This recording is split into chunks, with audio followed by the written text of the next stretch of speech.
अगर आप में से कोई यहां पर नया है और ये बातें नहीं जानता है, तो मैं आपको थोड़ा सा बताना चाहता हूं। हम जितने भी लोग यहां हैं, हम एक ऐसे खुदा पर ईमान रखते हैं जिसने हमसे वादा किया है कि वो बहुत जल्द हमें लेने आने वाला है। यस। और वो बहुत जल्द आएगा। बाइबल कहती है आने वाला आएगा और अब और देर न करेगा। कुछ लोगों को लगता है प्रभु के आने में बड़ी देर हो रही है। Actually this is our mathematics problem. ये हमारा थोड़ा मैथमेटिक्स का प्रॉब्लम है। कितने लोग बचपन में मैथमेटिक्स में थोड़े वीक थे? अरे बाप रे, मैं भी था। किसी ने मुझसे पूछा, ब्रदर प्रेमानी, 2000 साल हो चुके हैं, अब तक वो क्यों नहीं आया है? मैंने कहा this is our mathematics problem. ये हमारे गणित प्रॉब्लम है। उन्होंने बोला कैसे? मैंने कहा पतरस में लिखा है जब पृथ्वी पर 1000 साल पूरे होते हैं, तब स्वर्ग में एक दिन पूरा होता है। बाइबल कहती है प्रभु की दृष्टि में 1000 वर्ष एक दिन के समान है। जब यहां पर 1000 साल पूरे होते हैं, तब पृथ्वी पर एक दिन पूरा होता है। मैंने कहा घाई क्यों कर रहे हो? उसे गए हुए से 2 दिन हुए। Only 2 days in the eyes of God. परमेश्वर की दृष्टि में यीशु मसीह सिर्फ 2 दिन पहले स्वर्ग गया। डोंट वरी, अगर वो नहीं आ रहा है ना अब तक, तो धन्यवाद दो कि वो तुम्हें मौका दे रहा है तैयार होने का। इसीलिए बाइबल कहती है उसके धीरज को, उसकी दया जानो, क्योंकि वो किसी को नहीं चाहता कि कोई नाश हो। वो चाहता है हर एक को मन फिराव का अवसर मिले और हर कोई पश्चाताप करे और उसके पास लौट आए। मैं कई बार जब ये बात सुनता हूं कि कोई मुझे कहे कि प्रभु आने वाला है, ट्रस्ट में थोड़ा थोड़ा डर भी लगता है। कोई है मेरे साथ कि मैं अकेला डरता हूं? थोड़ा बहुत डर भी लगता है ना। बताओ क्यों लगता है? क्योंकि अभी तक हम उतने तैयार नहीं हैं। भाई मैं दूसरों की बात नहीं जानता हूं, मैं अपने बारे में बहुत अच्छे से जानता हूं। हो सकता है आप तैयार हो, मैं नहीं हूं अभी तक। मेरे लिए प्रार्थना करो कि मैं भी हो जाऊं। सो आज मैं आपको उसके बारे में कुछ बताना चाहता हूं कि उसके लौटने से पहले हमें क्या करना है। आप हमेशा याद रखना, जिन कुंवारियों ने उसको आते हुए देखकर तैयारी शुरू की, वे रह गई। जो तैयार थी वे गई। If you read Bible very slowly, जब दूल्हा आता है और जिन्होंने उसके आने पर तैयारी शुरू की है, वो रह गई। लेकिन जो तैयार थी वो चली गई। देखा जाए तो तैयारी के दिन नहीं है, तैयार रहने के दिन है। और आप में से कितने लोग ये बात जानते हैं, ये आपका घर नहीं है।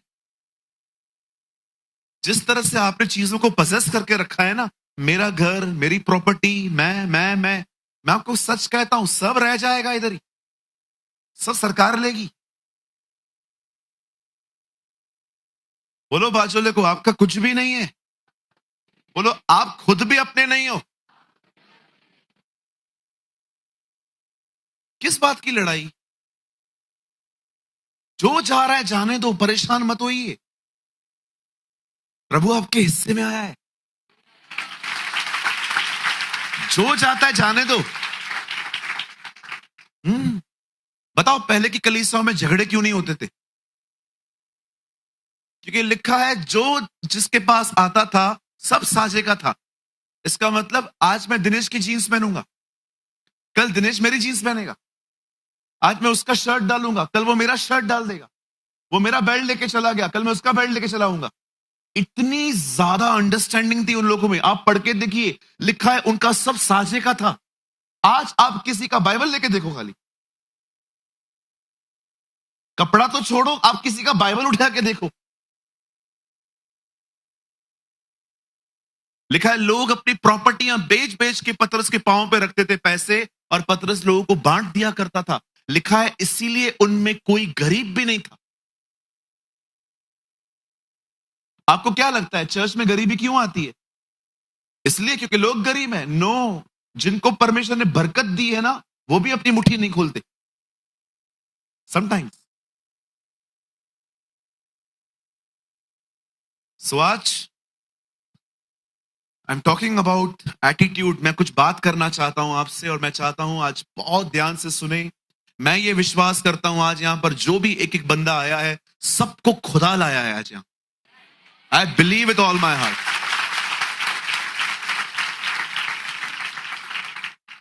आप सब तैयार हैं? स्टार्ट करें? चलिए मेरे साथ बाइबल खोलिए। Open your Bible with me. मत्ती रचित सुसमाचार, the gospel of Matthew, chapter 24।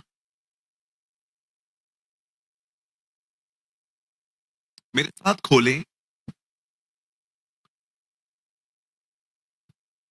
Sir mobile मत खोलिए, बाइबल है तो खोलिए, अदरवाइज आप यहां देख सकते हैं टीवी में।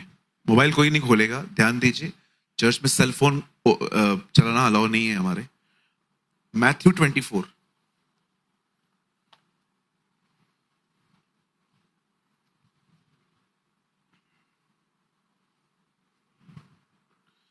और मैं आपके लिए पढ़ रहा हूं 24 का 3 वचन। यहां लिखा है, जब वह जैतून पहाड़ पर बैठा था तो चेलों ने एकांत में उसके पास आकर कहा, हमें बता कि ये बातें कब होंगी, तेरे आने का और जगत के अंत का क्या चिन्ह होगा। ठीक है जी, पढ़ लिया। आइए सामने देखिए। अब आप चाहें तो आप अपनी बाइबल ड्रॉप कर सकते हैं, भले खुली रहने दीजिए, पर सामने देखिए। आइए सामने देखिए, बड़े ध्यान से सुने।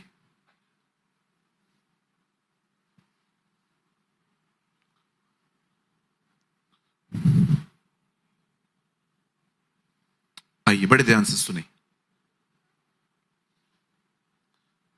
बाइबल कहती है परमेश्वर का पहला मंदिर सुलेमान ने बनाया था। उस मंदिर को बनने के लिए बाइबल कहती है 7 साल लग गए थे। पूरी तरह से वो जो मंदिर था वो संगमरमर के पत्थर का बना हुआ था। आप देख सकते हैं इंग्लिश में लिखा है ग्रेनाइट यूज किया गया था। और आप सभी जानते हैं इज़राइल जब परमेश्वर के खिलाफ गया, तब नबूकदनेस्सर ने उस मंदिर को तोड़ दिया, और जितने यहूदी उन दिनों में रहते थे उन सबको गुलाम बनाया। लेकिन कुछ सालों के बाद बाइबल कहती है बेबीलोन के शासन में एक ऐसा राजा पैदा हुआ जिसका नाम था क्रूसो, और परमेश्वर ने उसका मन उभारा और कहा यहूदियों को जाने दे कि वो अपना मंदिर फिर से बनाएं। और बाइबल कहती है यह मंदिर फिर से बना।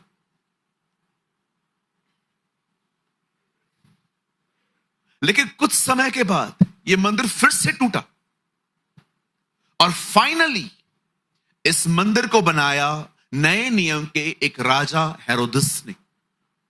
और अब मैं आपको बताना चाहता हूं इस मंदिर को बनाने में 46 साल लग गए थे।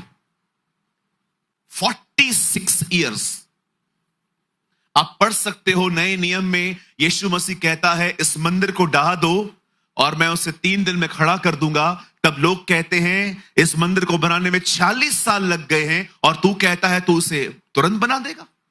46 इयर्स, 46 साल लगे थे मंदिर बिल्ड करने में।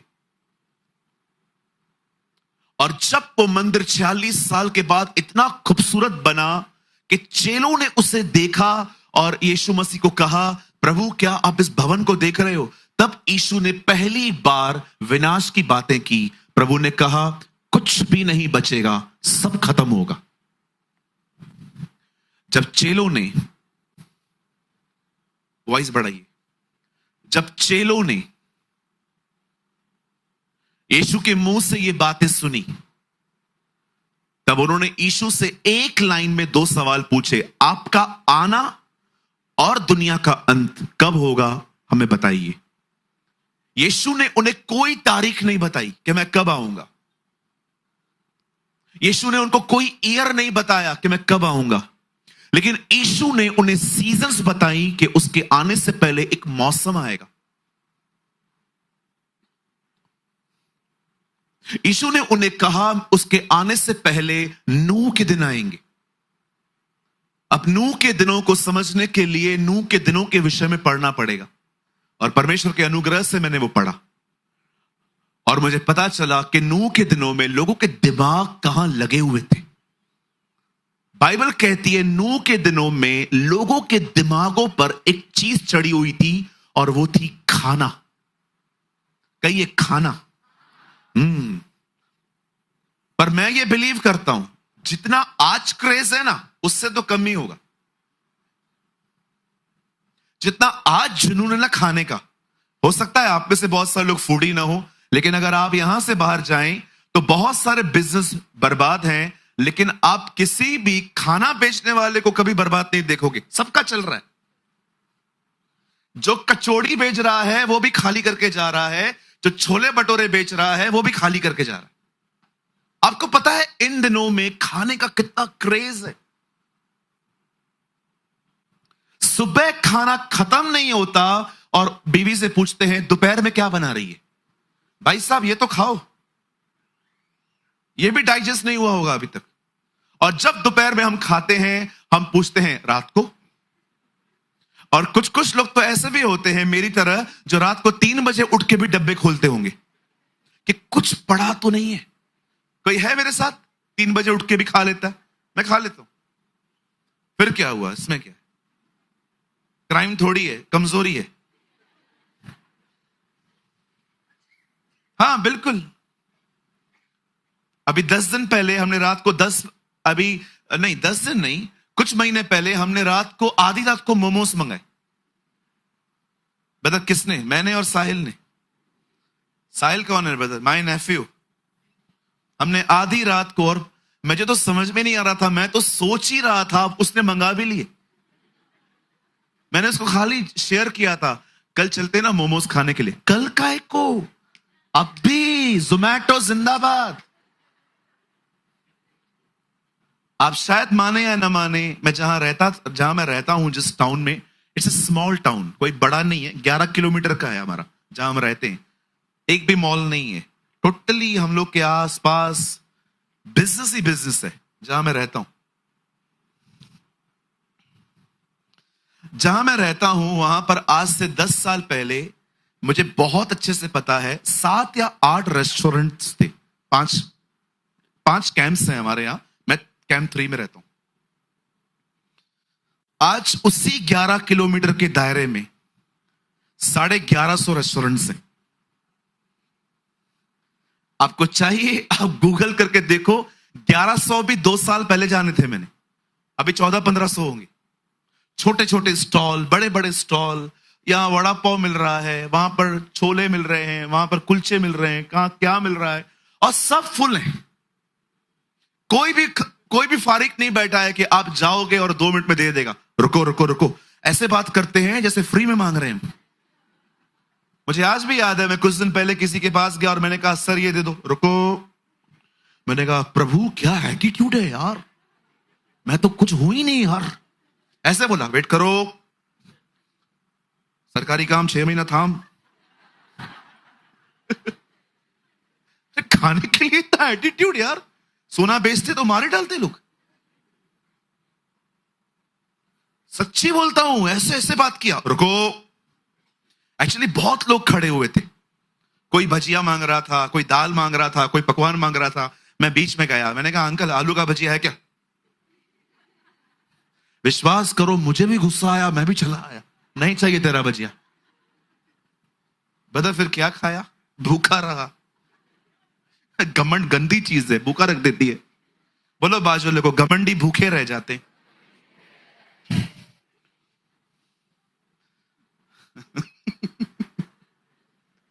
घमंड गंदी चीज है। मैंने इन दिनों में घमंड का नया डेफिनेशन जाना। आपको बताऊं, कोई घमंडी फील नहीं करता वो घमंडी है। जॉइस मेयर सिस्टर ने स्टॉल लगाया और स्टॉल पे नया सीडी उन लोगों ने शो किया। सीडी का नाम था घमंड न करो। लोग वहां से गुजर रहे हैं, कोई सीडी नहीं खरीद रहा है, किसी को बिलीव ही नहीं हो रहा कि उसमें घमंड है। सब देख रहे थे, घमंड घमंड तो मुझ में है ही नहीं, चलो।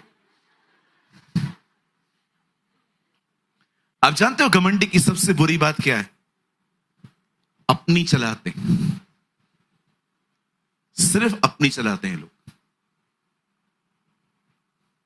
सबकी सुन लेंगे, चलाएंगे अपनी। और याद रखो, अगर आपको लगता है ना आप बहुत नम्र हो, आज किसी बुरे व्यक्ति से मिलकर देखो। आज किसी बुरे व्यक्ति से मिलकर देखो और पूरी गलतफहमी दूर हो जाएगी। एक दिन मैंने व्हाइट शर्ट पहनी और चर्च में प्रचार करने के लिए गया। उस दिन मैंने गवाही दी, प्रभु बड़े महान हैं, उन्होंने मुझे बहुत नम्र किया है। अगस्त का महीना था। मैं चर्च से बाहर निकला, हमारे चर्च के बाहर रास्ता टूटा हुआ पड़ा था, कुछ म्युनिसिपल काम कर रही थी। सामने से बाइक गुजरी, बाइक का टायर खड्डे में गया, अंदर का आइसक्रीम बाहर निकल के मेरे शर्ट पे आया। मैंने उसे इतना चिल्लाया उस भाई को, मेरा मन किया मैं गाड़ी निकाल के जाऊं और दो डालूं। सच्ची कहता हूं, मेरा मन किया मैं दो डालूं। और मुझे परमेश्वर ने कहा, तुझे पता है वो बाइक मैं लेके आया। प्रभु क्यों? ताकि तेरी गलत फहमियां दूर हो कि तू नम्र है। मैंने कहा थैंक यू जीसस। परमेश्वर ने ये दुनिया ऐसे बनाई है, हर दिन आपको लोग आपसे मिलवाएंगे। ट्रस्ट मी और नॉट।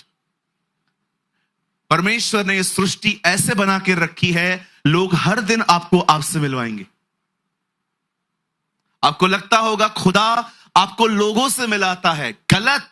परमेश्वर हर दिन आपको आपसे मिलवाना चाहता है कि आप कौन है। ये चीज मुझे समझ में आ गई है, इसलिए अब शिकायतें लोगों से बड़ी कम हो गई हैं। तूने ऐसा किया, तूने ऐसा किया, तूने ऐसा किया, तूने ऐसा किया। मुझे लगता है नहीं, मुझे परमेश्वर लोगों से नहीं मिलवाता, मुझे परमेश्वर मुझे खुद से मिलवाता है कि मैं खुद की गंदगी को पहचानूं।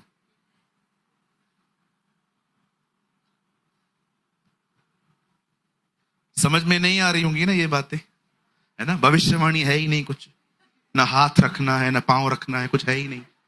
वो बातें ज्यादा समझ में आती है ना हमें। चमत्कार, कुछ करो ब्रदर, कुछ करो।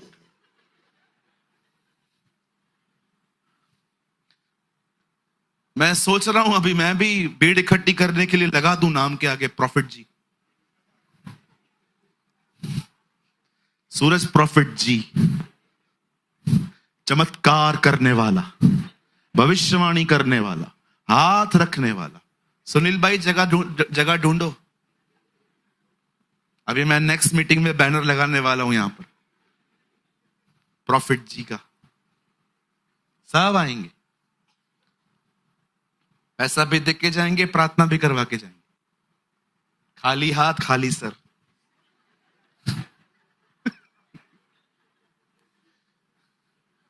है ना? आजकल लोग टाइटल के पीछे कितना भागते हैं ना।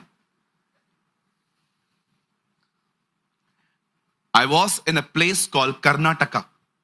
Do you know Karnataka?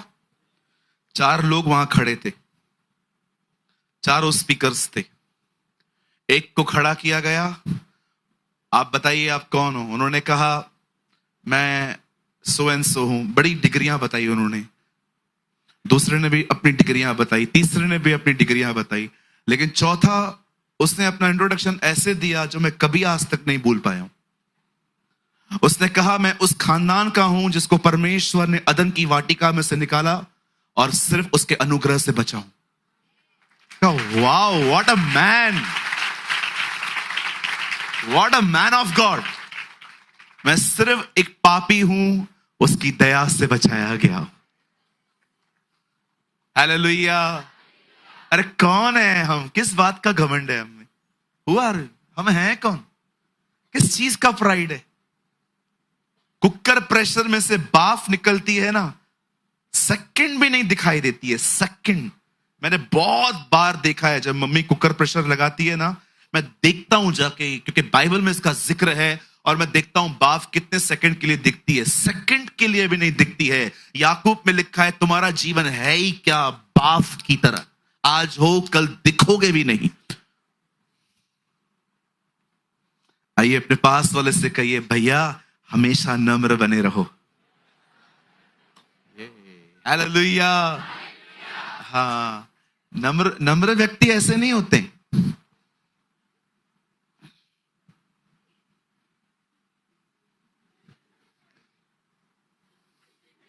है ना, आपको लगता होगा ना पास्टर कितना नम्र है।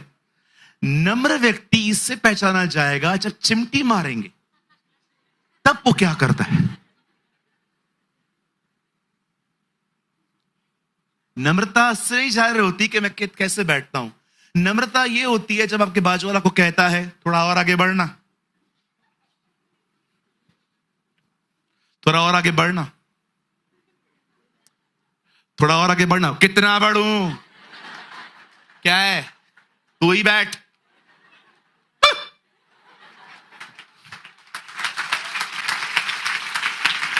कहिए, इधर देखो, कहिए नम्रता एडजस्टमेंट में दिखाई देती है। अरे अरे, ये कैसी शिक्षा है, क्यों आया मैं यहां पर, उधर ही जाता प्रॉफिट जी के यहां। सुनिए, आइए आइए यहां देखिए, क्या करूं आजकल दिल जलता है मेरा इन चीजों से। द बाइबल सेज, खुदा का पाक कलाम कहता है, उन्होंने उससे पूछा कि तेरा आना और दुनिया का अंत कैसे होगा। उसने कहा सीजन्स आएंगी। अब मैं आपको कुछ बताना चाहता हूं। यीशु ने कहा सुनामी आएगी, यीशु ने कहा ये होगा, यीशु ने कहा वो होगा, और जैसे 24 अध्याय पूरा होता है, आप पढ़ के देखिए 25 में उसने तैयारी का जिक्र किया। उसे जिक्र किया कि तुम उन कुंवारियों की तरह बनो जिनके पास तेल हो। याद रखिएगा मेरे भाइयों मेरी बहनों, जितना इंफॉर्मेशन रखना इंपॉर्टेंट है कि वो कब आएगा, उतना ही इंपॉर्टेंट है उसके आने के विषय में तैयार रहना। सोचो कितना डेंजरस है ये कि you know who is anti Christ, what is one world government, what is 666, what is entire Christ, कौन है ये, कौन है वो। You know each and everything but you are not ready. जरा सोचो, आप मसीह विरोधी को जानते हो, आप 666 को जानते हो, आप ये जानते हो, आप वो जानते हो, यू नो द सीजन्स, लेकिन आज भी आपका गुस्सा, घमंड, जलन कंट्रोल में नहीं है। सोचो, व्हाट इज इंपॉर्टेंट, मुझे बताइए।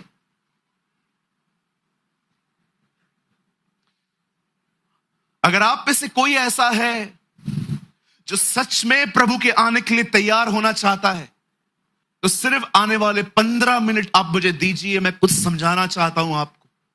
बड़े ध्यान से सुने। बाइबल कहती है एक जगह थी जिसका नाम था शूशन। वहां पर एक राजा था जिसका नाम था शरेक्स, और उसकी जो रानी थी उसका नाम था वश्ती। बाइबल कहती है एक दिन आया, and you know this is a first book in the Bible जिसमें हिंदुस्तान का नाम है एस्तर। देखो हमारा यीशु हमारे हिंदुस्तान का खुदा है।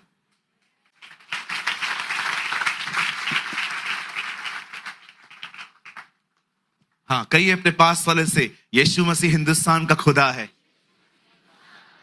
यस, वो दिल्ली का प्रभु है, वो पंजाब का परमेश्वर है, वो हिमाचल का खुदा है, वो गुजरात का परमेश्वर है, वो मुंबई का परमेश्वर है। यस, कई लोग सोचते हैं वो अंग्रेजों का खुदा है। अंग्रेज इन दिनों में हमें कॉल कर रहे हैं कि यीशु के बारे में आके बताओ। हाँ बिल्कुल, मैं मजाक नहीं कर रहा हूं, मुझे रोज कॉल्स आते, मेल्स भी आते। मेल्स मैं पढ़ता नहीं हूं ज्यादा, लेकिन बहुत कॉल्स आते। कुछ दिन पहले एक गोरे ने मुझे कॉल किया। हाँ बिल्कुल, मैं मजाक नहीं कर रहा हूं। मुझे एक गोरे ने कॉल किया, उन्होंने कहा पास्टर पास्टर सूरज फिमानी। मैंने कहा या। आपको इंग्लिश नहीं आती ना, खाली या बोलो, सामने वाले को लगेगा आपको भी आती है। Will you come in Australia? मैंने कहा no. Why bro? I am busy bro. ये छोड़ दो कि वो गोरों का खुदा है। इधर गोरे रहते हैं, इधर काले रहते, ठीक है। कालों में पैदा होता तो गोरे बोलते कालों का खुदा है। अब वो गोरों में पैदा हुआ तो हम बोलते हैं ये गोरों का खुदा है। खुदा कहेगा ना जाऊं किधर? इसीलिए परमेश्वर ने न गोरे चुने न काले चुने, यहूदी ब्राउन है।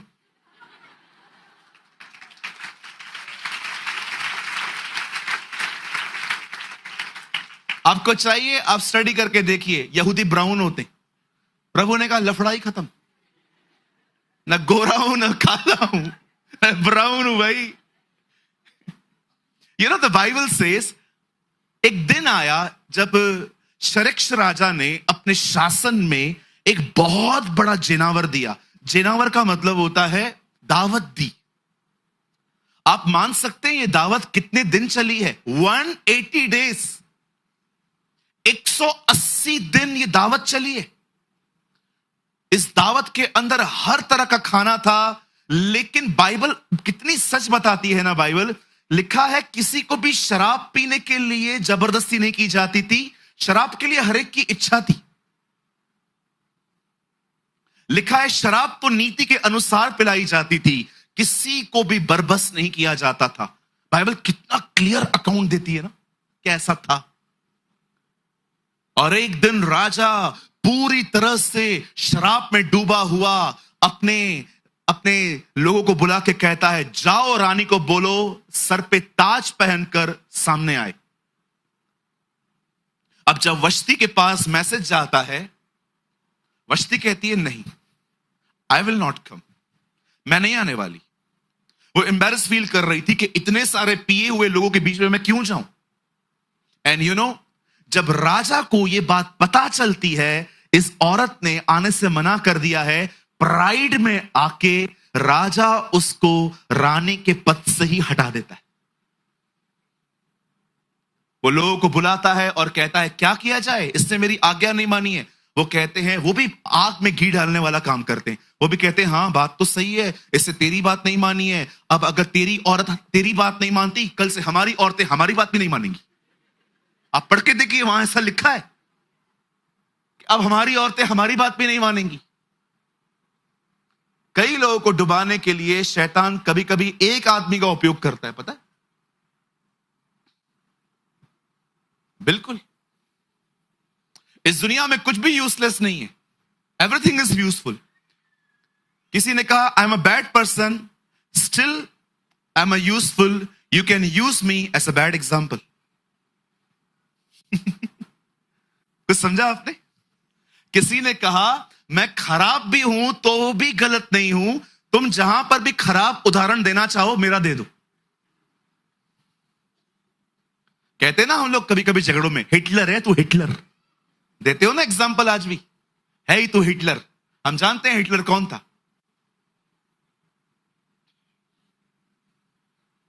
अब बाइबल कहती है राजा तो था, रानी नहीं है। अब रानी ढूंढना स्टार्ट की लोगों ने कहा जाओ राजा के लिए रानी ढूंढो। और बाइबल कहती है एक जगह पे मौद्रके की एक कजन सिस्टर थी, हर नेम वॉज एस्तर। एक आदमी था जिसका नाम था मौद्रके, और बाइबल कहती है उसकी एक चचेरी चाचा की माता पिता मर चुके थे, इस आदमी ने उसे पाला था, उसका नाम एस्तर था। और लिखा है वो बड़ी रूपवती थी। मैंने हिंदी पढ़ी है मैं इसलिए बता पा रहा हूं। लिखा है वो बहुत ज्यादा ब्यूटीफुल थी। उसको भी लिया गया, कुछ औरतों को लिया गया और सबको राजा के दरबार में बुलाया गया। और अब सुनिए, मैं कुछ बताना चाहता हूं यहां। जो लड़कियां राजा के भवन में पहुंचाई गई, उन्हें शुद्ध करने की कुछ चीजें दी गई, उनका खाना बदला गया, और लिखा है उनको अलग कुछ सहेलियां मिली। ब्रदर एक काम तो करिए, लगाइए एस्तर आप मत खोलिए।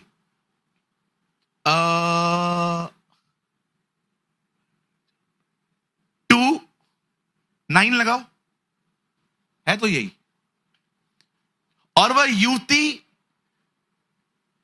स्त्री उसकी दृष्टि में अच्छी लगी और वह उससे प्रसन्न हुआ और उसने बिना विलंब उसे राजभवन में शुद्ध करने की वस्तुएं, उसका भोजन और उसकी चुनी हुई 7 सहेलियां भी दी और उसको उसकी सहेलियों के रनवास में सबसे अच्छा रहने का स्थान दिया गया। आइए सामने देखिए, एक रानी चली गई है, उसकी जगह पे कुछ औरतों को बुलाया गया है ताकि उनमें से एक रानी चुनी जाए। और चुनने से पहले देखिए इनकी लाइफ में क्या किया गया है। इन्हें शुद्ध करने की वस्तुएं दी गई हैं, इनका खाना अलग किया गया और इनको सहेलियां मिली हैं।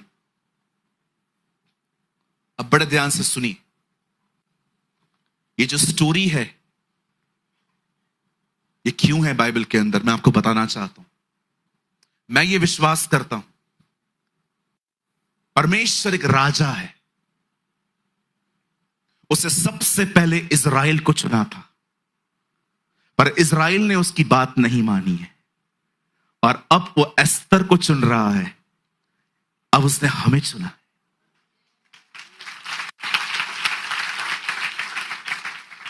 लेकिन याद रखिए, उसने आपको चुना है, पर क्या चुने हुए लोग उसकी दुल्हन बन रहे हैं? अब तक वो रानी नहीं बनी है, उसका चुनाव हुआ है।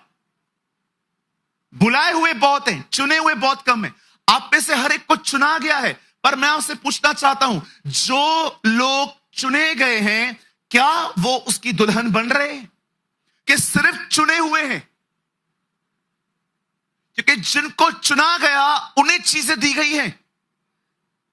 सबसे पहले उन्हें दिया गया है शुद्ध करने की वस्तुएं। मैं ये विश्वास करता हूं कि परमेश्वर ने हमें शुद्ध करने के लिए पवित्र आत्मा दिया है। He has given us the Holy Spirit। आप जानते हैं परमेश्वर ने आपको क्या दिया है? परमेश्वर ने आपको पवित्र आत्मा दिया है। बहुत सारे लोग उसके बारे में कुछ नहीं जानते। मुझे माफ करिए, मैं जब ये स्टेटमेंट कह रहा हूं तो मैं बहुत बोल्डली कह रहा हूं, कुछ लोग उसके बारे में कुछ नहीं जानते। वो फोर्स को पवित्र आत्मा समझते। अगर मैं किसी भाई को खड़ा कर दूं और उसको गिरा दूं, ओ ब्रदर तो ये ताकत है। सर याद रखिए, जो गिरा वो सामर्थ है, पवित्र आत्मा नहीं है। पवित्र आत्मा एक व्यक्ति है, एक ऐसा व्यक्ति जिसके साथ संगति करते करते आप पवित्र हो जाओगे। याद रखिए, वो पवित्र आत्मा है। लिसन टू मी, एक्चुअली किसी को भी पवित्र आत्मा नहीं कह सकते हम, ये आत्मा होता है, आत्मा। पर कभी आपने सोचा है परमेश्वर ने अपने आत्मा को पवित्र आत्मा क्यों कहा है? क्योंकि वो आपको पवित्र करने आया है। उसके बाद लिखा है उनको भोजन दिया गया। मैं विश्वास करता हूं परमेश्वर ने हमें तैयार होने के लिए दूसरी चीज दी है, आपका वचन, भोजन। और तीसरी चीज सहेलियां। मैं विश्वास करता हूं कि परमेश्वर ने तीसरी चीज हमें तैयार होने के लिए दी है, संगति, फेलोशिप। अब मैं आपसे पूछना चाहता हूं, क्या आपकी जिंदगी इन तीनों चीजों के साथ जुड़ी हुई है?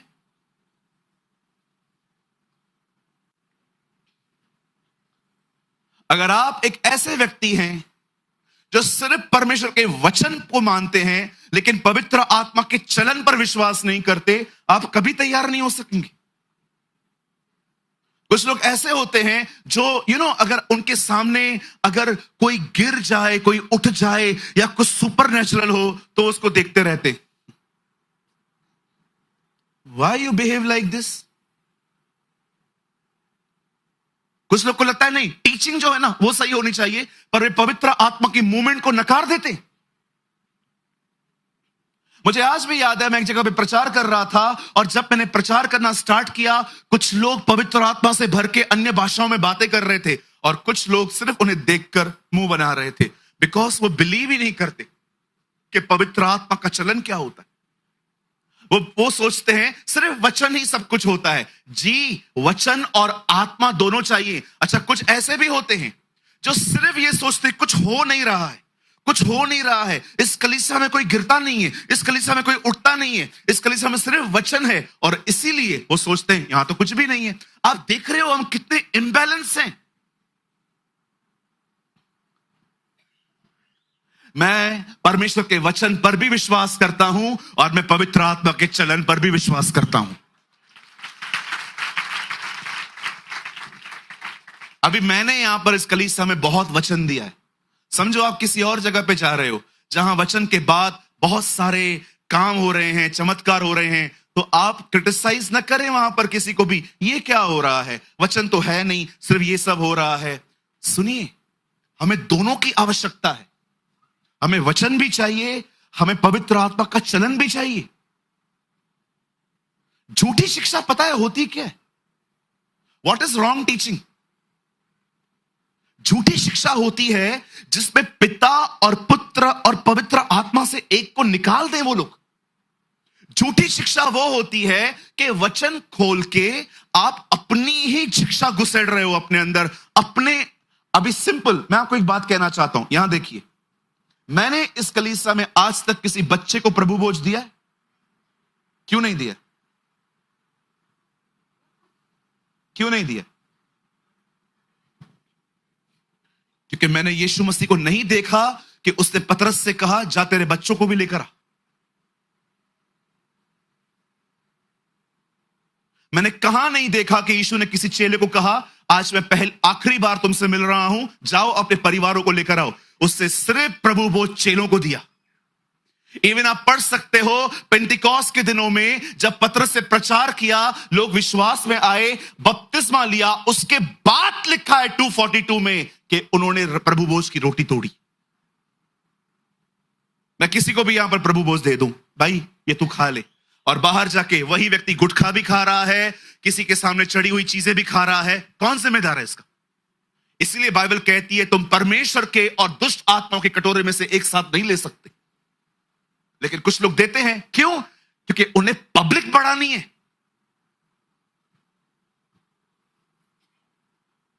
मैं हैरान होता हूं, मैं हैरान होता हूं ऐसी चीजों से जहां पर मैं चीजें देखता हूं, और कुछ समझाओ तो कहते हैं उसके चेले अनपरफेक्ट थे। अरे कम से कम एक ही को तो मानते थे, वो थोड़ी कहीं और जाते थे, एक ही को मानते थे। वो मार खाई उन्होंने, फिर भी यीशु को नहीं छोड़ा उन्होंने। यहां पर हम जिनको दे रहे हैं, बाहर जाके वो आदमी गोवा खा रहा है, वो शिमला खा रहा है, वो गुटखा खा रहा है, वो शराब पी रहा है, लेकिन रविवार को प्रभु भोज भी ले रहा है एक प्रसाद के तौर पे। कौन जिम्मेदार है? That's called false teaching. एक आदमी ने मुझे कहा जीसस क्रिएचर है, वो बेटा नहीं है। सब उसको ही निकालने में लगे पड़े। परमेश्वर रहे चलेगा, परमेश्वर से कोई दिक्कत नहीं है, सबको प्रॉब्लम ही जीसस से। सबको पता है he is a central figure. ये जब तक रहेगा ना कुछ भी ठीक नहीं होने वाला है। लेकिन मैं एक प्रचारक होने के नाते, उसका बेटा होने के नाते मैं कहना चाहता हूं, मैं अपने कलीसिया में हमेशा उसे पहले रखूंगा।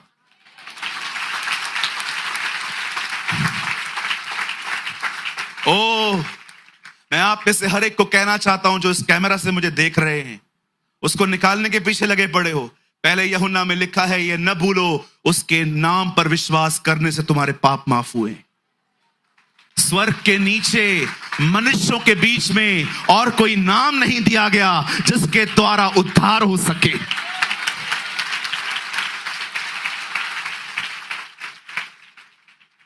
कोई उसको बेटा से नबी बनाने के पीछे लगा पड़ा है तो कोई क्या कर रहा है? नबी नहीं है वो।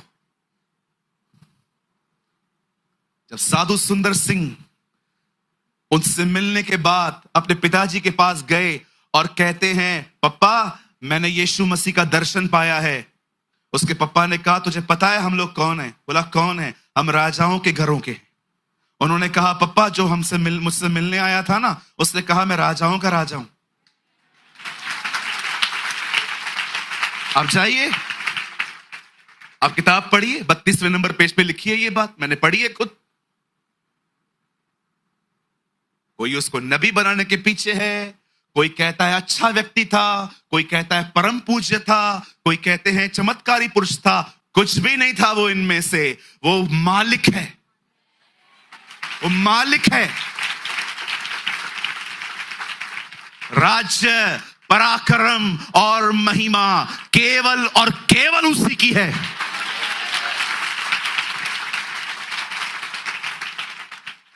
जानते हो, जब दानियल के सामने स्वर्गदूत आता है, तब स्वर्गदूत उसे क्या कहता है?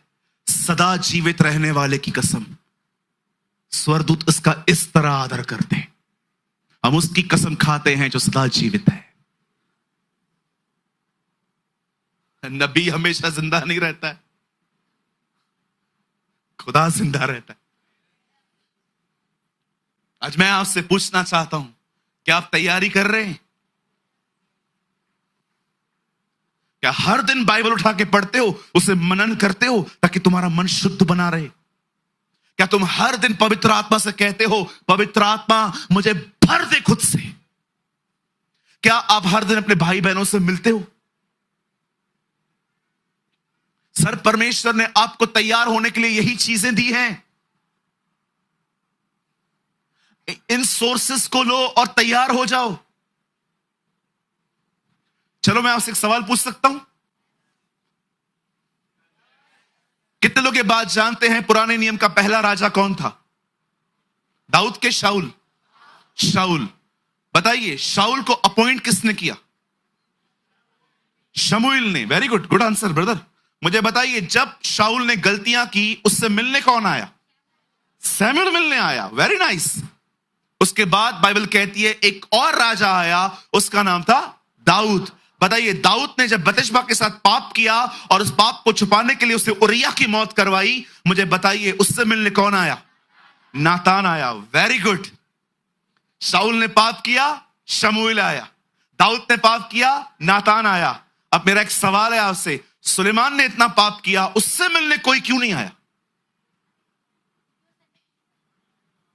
एक भी नबी नहीं आया उसके सामने कि तू क्या कर रहा है? तेरे बाप, तुझे पता है तेरा बाप कौन था? Do you know who is your dad? You are the man. तू दाऊद का है, दाऊद का।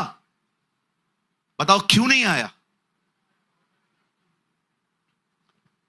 किसी से नाता ही नहीं रखा था भाई साहब ने। जिस दिन मंदिर में गया, रिबन काट के आया। पढ़ के देखो, उसके बाद कभी मंदिर गया ही नहीं। इनॉग्रेशन डे, लास्ट डे, जिस दिन रिबन काट के आया ना, उसके बाद कभी गया ही नहीं।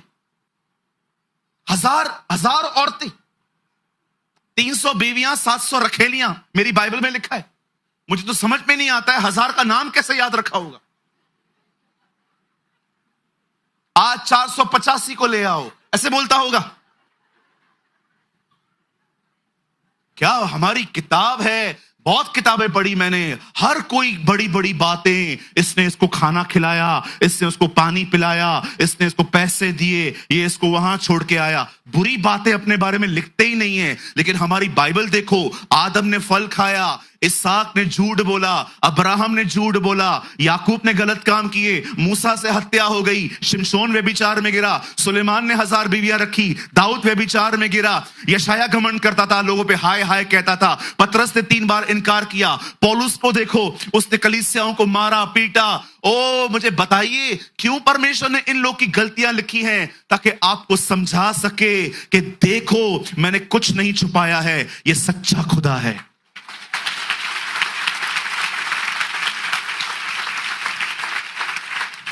पढ़ो कोई भी किताब, दिखाओ वो लोग अपनी बुरी बातें बताते? कोई नहीं बताता। ये प्रमाण है, ये सच्चा है, ये प्रमाण है, ये बाइबल सच्ची है।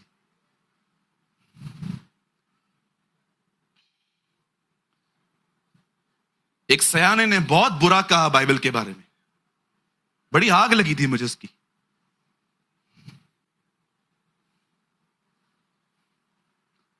बोलता है इनका परमेश्वर झूठा परमेश्वर है।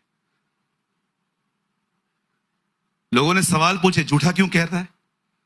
बोलता है खुदा कभी थकता है क्या? तुम्हारा खुदा एक दिन में एक शब्द बोल के थक गया। वो उठा, उससे दुनिया बनाई, लिखा है, फिर उसे विश्राम किया। बोला खुदा कभी थकता है क्या? मैंने भी वीडियो बनाई। मैंने कहा प्रभु नहीं थका था, तू मेंटली रिटायर्ड है।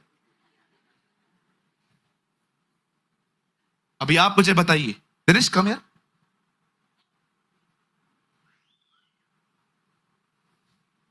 यहां देखिए, सालों पहले मैं दिल्ली आया, अकेला आया, प्रचार भी खुद करता था, वर्शिप भी खुद करता था, एड भी खुद डालता था, सब खुद करता था, कोई साथ नहीं था, ये सच है, सब अकेले करता था। एक दिन एक भाई मिला, इसने कहा मैं भी काम करूंगा। अब इसकी वजह से मैं आराम करता हूं, ये कर रहा है ना।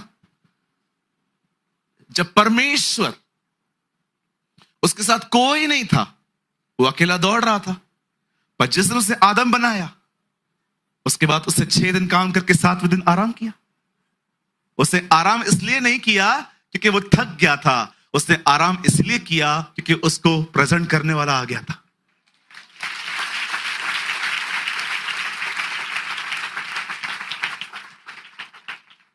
ये बाइबल समझना है ना, इधर देखो, ये अपनी बुद्धि से कुछ नहीं आएगा।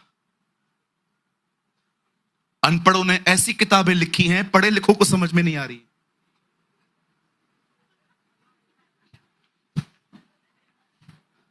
अगर नहीं सुना तो फिर से कहता हूं, अनपढ़ों ने ऐसी किताबें लिखी हैं, पढ़े लिखे सीईओ को नहीं समझ में आ रही है। बाइबल कॉलेज चलते हैं इसके ऊपर, पीएचडी होती है इसके ऊपर। परमेश्वर ने, बाइबल कहती है ये मूर्खता है दुनिया की नजर में। कितने लोग ये बात जानते हैं? प्रभु ने ये कहा ये मूर्खता है। चलो आप एक काम करो, आप एक गांव में जाओ, सबको इकट्ठा करो, आओ मैं तुम्हें कुछ बताने वाला हूं, और गांव वाले आपको देख रहे हैं। एक व्यक्ति कुंवारी से जन्मा, पागल, कुंवारी से, हम तो कुंवारी से बुड़बक। और जब वो पैदा हुआ और 30 साल का हुआ तो उसने खुद एक चौथे दिन के मुर्दे को जलाया। चौथे दिन का मुर्दा, खुद कुंवारी से जन्मा, फिर चौथे दिन के मुर्दे को जला रहा है। चलो और सुनते हैं इसका पागलपंती। हां बोल। और अंत में मरने के बाद वो फिर जी उठा। उठा, पागल क्या बोलत है?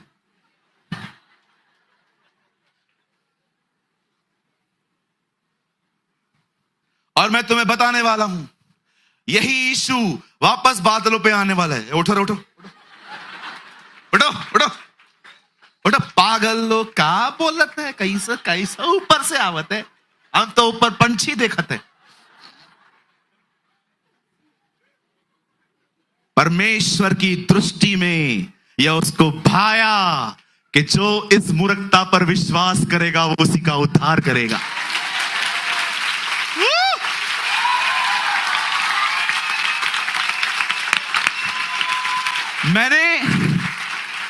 मैंने देखा है, मैंने देखा है गांव वालों को जीसस समझ में आता है, इन शहर वाले पढ़े लिखों को नहीं आता।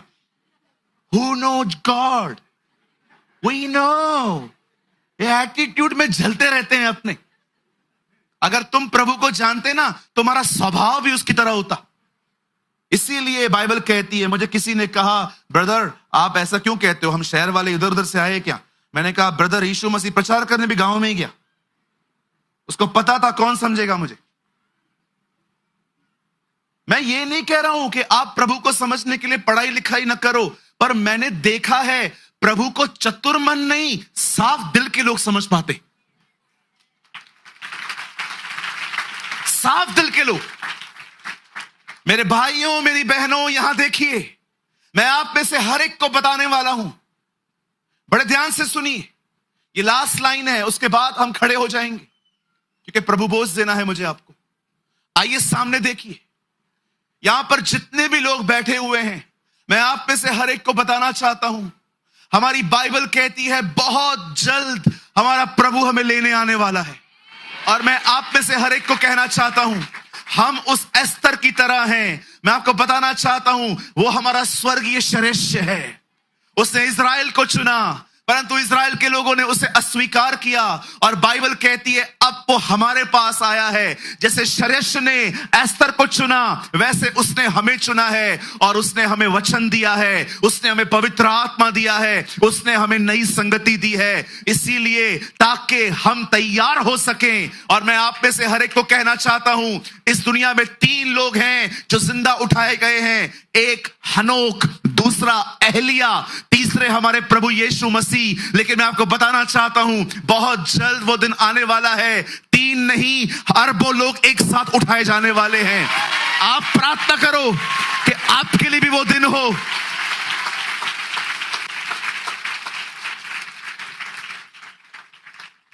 श्रेष्ठ की पत्नी ने उसकी आज्ञा का उल्लंघन किया और वो हटा दी गई। इस्राएलियों ने परमेश्वर की बात नहीं मानी, वे हटा दिए गए। श्रेष्ठ नई रानी ले आया, उसका नाम एस्तर था। परमेश्वर भी एक नई रानी लाया जो अन्य जाति हम हैं। आज मैं इस सभा में आप सबसे पूछना चाहता हूं, क्या आप उसके आने के लिए तैयार हो रहे हैं?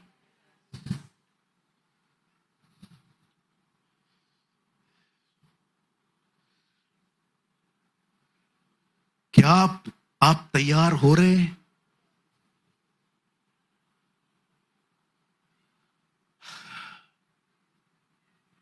सूरज भाई, क्या होता है तैयार होना? Word, prayer, fellowship. परमेश्वर ने आपको अपना पवित्र आत्मा दिया है, परमेश्वर ने आपको अपना वचन दिया है, परमेश्वर ने आपको अपने अगुवे, पास्टर्स, लीडर्स, प्रॉफिट्स दिए हैं। पता है क्यों? ताकि आपका चरित्र बदल पाए।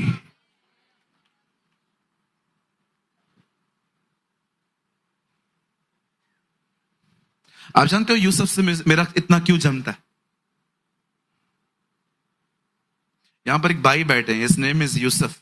बहुत अच्छा दोस्त है वो मेरा। दोस्त भी छोड़ो, मैं ये कहूंगा बहुत अच्छा भाई है वो मेरा। बहुत हमारी अच्छी पट्टी है। लुधियाना में जब मैं जाता हूं, बिलीव मी, हम कार पे नहीं बाइक पे घूमते रहते साथ। रात को 2-2 बजे निकल जाते थे कुल्फियां खाने के लिए। क्यों जमता है आपको पता है? मैं उसको समझता हूं, वो मुझे समझता है। मुझे पता है उसको क्या पसंद है, उसे पता है मुझे क्या पसंद नहीं है। अगर आप चाहते हो ना परमेश्वर और आप एक हो, परमेश्वर के लाइक्स और परमेश्वर के डिसलाइक्स को समझो। ये देखो कौन सी चीजों पे वो ऐसे करता है, और ये भी देखो कौन सी चीजों पे वो ऐसे करता है। आप बैठे हुए थे, परमेश्वर देख रहा था और आप बैठे हुए थे। कैसे हो भाइयों? अच्छे हो? रोहित शर्मा अभी भी कप्तान है क्या? है, अभी भी है? अच्छा। सहवाग अच्छा था ना पहले? नहीं? तुम लोग इतने आत्मिक क्यों बन रहे हो? कुछ तो बोलो। था ना? सही था ना? और कार वार लिया? सब नहीं लिया? सबने कार लिया अपना अपना? नहीं लिया? तुम लोग की बीवियां तुमको मारती नहीं है क्या? अच्छा, वो चुप करके बैठे, वो रोज पिटते हैं मतलब। बाकी सब ठीक है? अच्छा अच्छा। आपको क्या लगता है, अब ये बातें कर रहे हो, प्रभु खुश हो रहा है? वो ऊपर से आपको कहेगा, मैंने कहा था हां की हां, ना की ना। ये क्या है? लेकिन यहीं पर आप मस्त यहां पर बैठ के बात करो। भाइयों, आपको पता है परमेश्वर ने एलिया की सेवकाई एलीशा को क्यों दी? भाइयों, आपको पता है दाऊद ने गोलियत को मारने के लिए 5 पत्थर क्यों लिए, 6 क्यों नहीं लिए? और वो आपको ऊपर से कहेगा।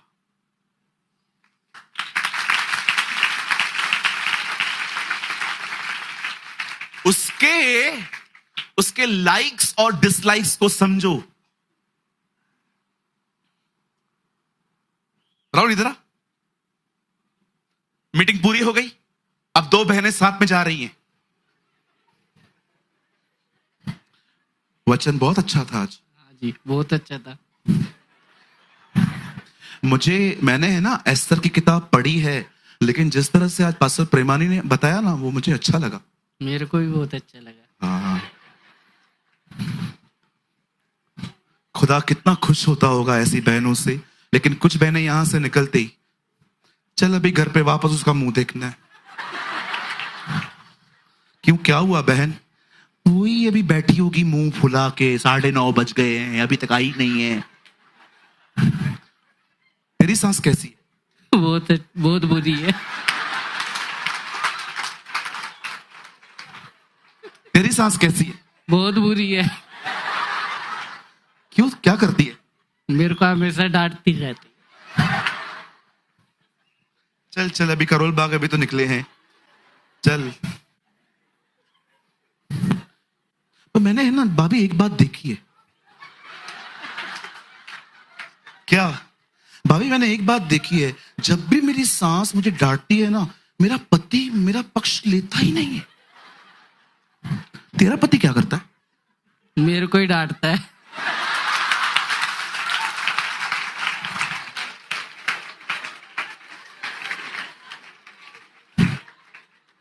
Understand his likes and dislikes. मैं हमेशा खुदा से कहता हूं, जब भी मैं कुछ कहूं, अप्रूवल दे, क्या ये सही था? और अगर अप्रूवल नहीं है तो मुझे डिलीट करना चाहिए। फिर मैं आपको एक बात कहूं, अगर आपको किसी को दोष लगाने, क्रिटिसाइज करने के लिए बहुत सारी बातें हैं, कृपया अपना मुंह बंद रखो। आप सारे रिश्ते गंवा दोगे। अपना मुंह सिर्फ लोगों को उत्साहित करने के लिए खोलो।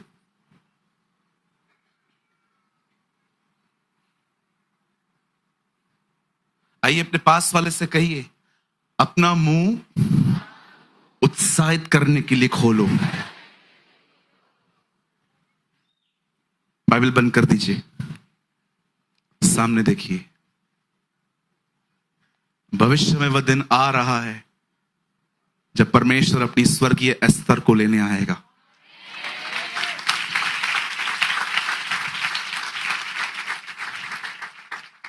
तैयार हो जाइए, रेडी हो जाइए।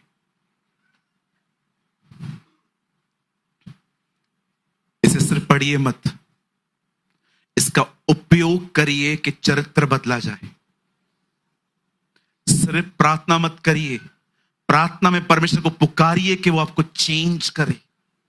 जब आप संगति में आते हैं, सिर्फ लोगों को यह मत दिखाओ आपको कितना ज्ञान है, आपको कितनी अच्छी आवाज है, आप कितने सुपीरियर हो, आप कितने पुराने मसीह हो। लोगों को अपनी स्पिरिचुअल लाइफ दिखाकर शो ऑफ मत करो। संगति में एक दूसरे की मदद करो, हेल्प करो, सहायता करो। संगति इसीलिए होती है ताकि हम एक दूसरे की सहायता कर सके, मदद कर सके। आजकल संगतियों में देखा है होता क्या है, सिर्फ एक आदमी दूसरे आदमी को दिखाने की कोशिश करता है, मुझे अन्य भाषा है, मैं पास्टर का बेटा हूं, मैं पास्टर की बेटी हूं, मुझे सूरज भाई फोन करते होंगे, मैं स्पेशल हूं, मैं ये हूं, मैं वो हूं। ये सब करने की क्या जरूरत है?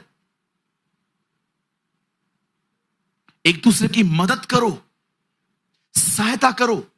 संगति क्यों होती है? ताकि हम एक दूसरे की मदद करें, हम एक दूसरे को उठाएं, हम एक दूसरे को जिलाएं, हम एक दूसरे से बातें करें।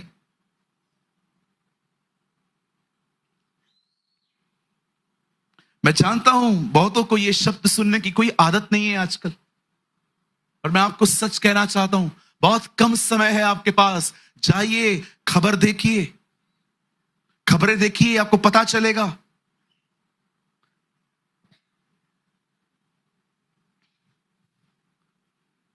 छोटा सा देश है, इतना सा,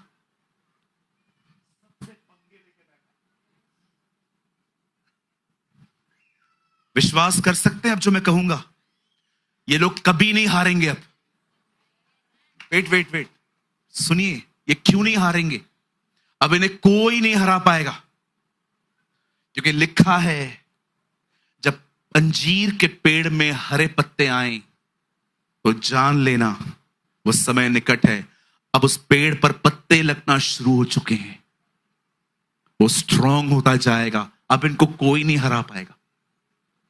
एक टाइम आएगा, ये इतने सुपर पावर बन जाएंगे, ये इतने स्ट्रांग बन जाएंगे, कोई इनको नहीं हरा पाएगा। लास्ट में एक व्यक्ति आएगा जो इनकी दूसरे देशों से सुलह करवाएगा। It's called anti Christ. और जब 3.5 साल के बाद इन्हें पता चलेगा कि जो व्यक्ति हमारी सुलह करवा रहा था वो हमारा बुरा चाहता है, वो हमें मार रहा है, वो हमें पीट रहा है, तब जाके उनकी आंखें खुलेंगी और तब वे जान लेंगे कि एक्चुअली हमने गलत आदमी पर विश्वास किया है। जब तुम उस उजाड़ने वाली वस्तु को, जिसको पाठक खुद समझे, हैकल में खड़ा हुआ देखो तो जान लेना कि इजराइल का नाश होना निकट है। जब 3.5 साल के बाद उनकी आंखें खुलेंगी कि हमने जिस पर भरोसा किया है ये तो हमारा विरोधी है, तब जाके वो यीशु को समझेंगे, उसे पुकारेंगे, तब वो वचन पूरा होगा जो लिखा है, तुम मुझे तब तक नहीं देखोगे जब तक यह न कहोगे धन्य है वह जो प्रभु के नाम से आता है।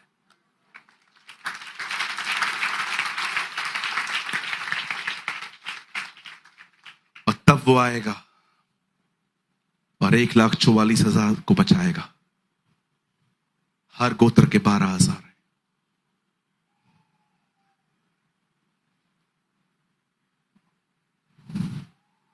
और उसके बाद लिखा है वो उस पृथ्वी को चादर के नाई लपेट के फेंक देगा और एक नई दुनिया बनाएगा।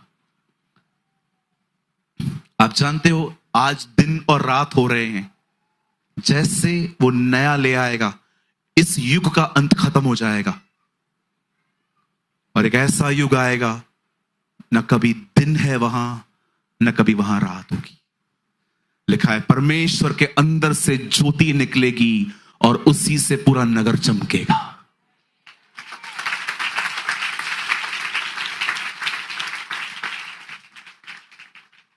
कुछ लोग को लगता है सब खत्म होगा। जी नहीं, युग का अंत होगा, ये जनरेशन खत्म होगी। इसलिए बाइबल कहती है वो युगान युग बना रहेगा, क्योंकि सिर्फ एक युग का अंत होने वाला है बस। इसलिए लिखा है वो युगान युग रहता है, युगान युग।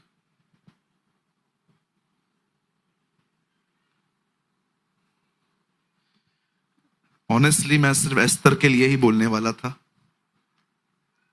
ये बातें मेरे जहन में थी इसलिए बाहर आ गई। मैं आने वाले दिनों में आपको और भी बहुत सारी बातें बताऊंगा, इफ गॉड विलिंग। आज कितने लोग हैं जो ठान रहे हैं कि आज से तैयारी करेंगे? गुड। मुझे आपसे यही उम्मीद थी कि आप में से हर कोई यही सोचेगा कि हमें तैयार होना चाहिए।